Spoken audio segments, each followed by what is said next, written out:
only thing you have when you're going through depression, when you're going through hard times, when you're going through death, real life you can't Google that, man. You're alone. You're alone. You may have a shrink you're going to, you may have a best friend you're going to, but there's 24 hours in the day where you're alone in this brain, and your brain is talking to you in all kinds of ways, and it wants to control you and pull you in these different pockets. If you can't control your own brain and your brain controls you, you got to tell your brain where you want to go and how you want to go and how you want to get there. You got to control it. If not, it's over. What existed for me was, okay, man, how am I going to make this work? And all I knew back then was hard work. The only way anything gets accomplished. That's all I heard back in those days. You got to work hard. You got to work hard. I'm not getting I can't get this paragraph. I can't remember what the is in this paragraph to pass this test to get in the military. Read again. Still not getting it. Read again. But if you're not getting it, write it out. And that's how I started learning. Okay, well, I got to write out everything I do. And then write it out again. And write it out again. And guess what happened? I got it. I can't swim. I'm negative buoyant. Go back again. I can't swim. Go back again. Go back again. Go back again. I got it. I realized if I keep going back and going back and going back until the just becomes, your mind will say, okay, we're going to figure it out, because he is not going to stop. It's not like I'm going to try one more time. No, it's just like alarm clock goes off, boop, we're going back. I can't read right, we're going back. I gave myself no way out, and my mind realized that. They said, okay, we're going to adapt and overcome now. Like a lot of people say, trying hard. Your mind knows, man. It knows this guy's bullshitting me, man. This guy's lying. There's no truth behind it. When I was in Navy SEAL training, people go, how were you there for 18 months? The program was only 6 months long. You were in 3 hell weeks in 1 year. No one's ever done that. How did you do that? I talk about the new norm. When I lived in a $7 a month place when I was growing up for a short period of time, I loved it. I didn't know any different. That was my norm. Once we moved out of that place, we moved to a $236 a month place. I was like, I never want to go back to that little piece of shit.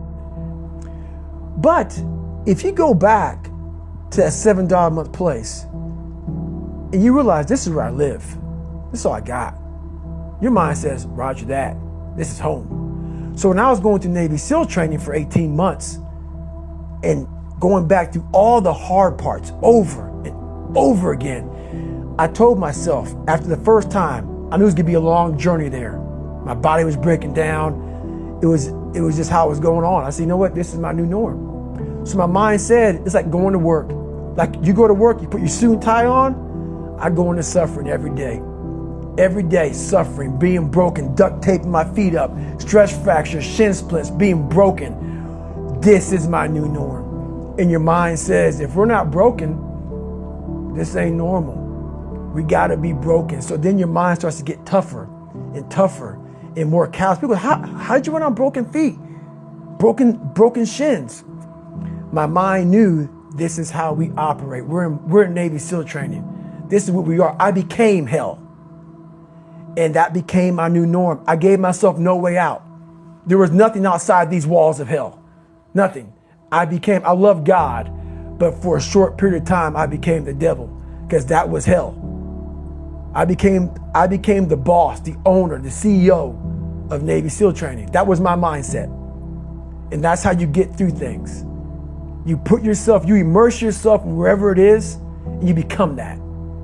You become that and give yourself no way out.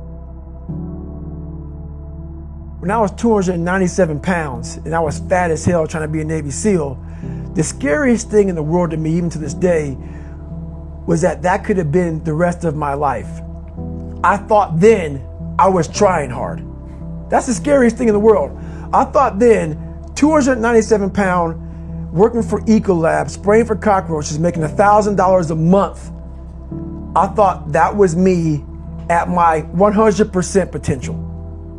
Come to find out, A few years later, I wasn't anywhere near that. 106 pounds less, graduated Navy SEAL training, went on to do all these other things. Looking back on that, that was me trying hard. That's why people gotta understand what is in us.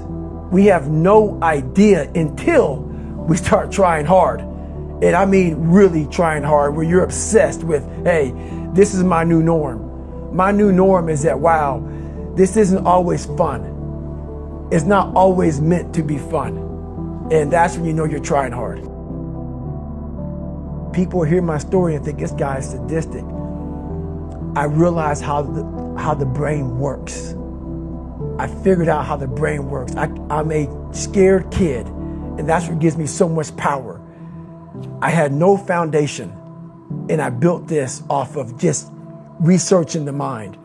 The feeling you get is basically invincibility. You realize that you can't do it all the time.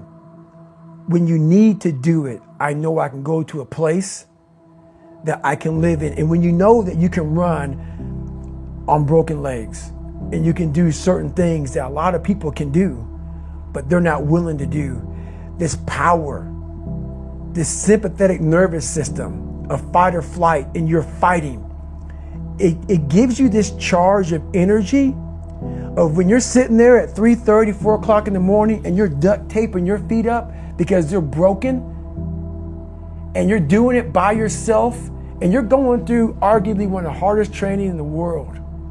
And these guys, most of them are healthy, and you're going through it broken, and you're already at a disadvantage, but you're still there.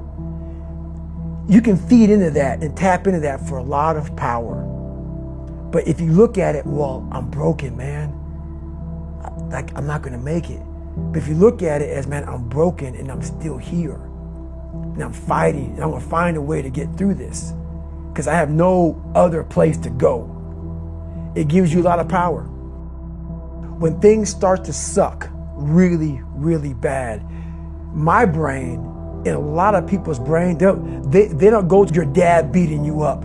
Your brain says, we gotta get the out of here. This is miserable. So anger goes away a lot of times when you're suffering because your brain just says, we gotta run, we gotta go. So that anger is not popping up saying, oh, I wanna show them, I wanna show those people. No, there has to be a much deeper, when I say deeper, it has to be down to mineral soil. It has to be down to that nice mineral soil where nothing can burn. You can't burn dirt. So it has to be down that low, that literally is something in you that's at the core of your soul. But you don't find it unless you spend a lot of time with what you want to be in life. I can't give that to you. Right. You can't give it to somebody. When you find your true passion in life, and my passion for me was like, oh, I want to be, I don't give a Navy SEALs, Army, I don't give a shit. I want to serve my country. I want to be someone that I'm proud of. I want to look at myself in the mirror because I was so disappointed. That accountability mirror I talk about, I was so disappointed in what I saw every day. I wanted everybody to love David Goggins. And a lot of people did. I didn't love myself. But I knew a lot of us want to find peace first. So people say, man, you always talk about this suffering and pain and I'm at peace right now because I went through that. Right? You don't find peace first. If you do, Merry Christmas. More power to you. More power to you. I found peace on the opposite end of finding myself. And no one really finds themselves without going through trials, tribulations, suffering, accountability. And accountability is suffering. Being accountable every day for doing right for yourself, for the people next to you, it's miserable. It's hard. So, even the smallest details.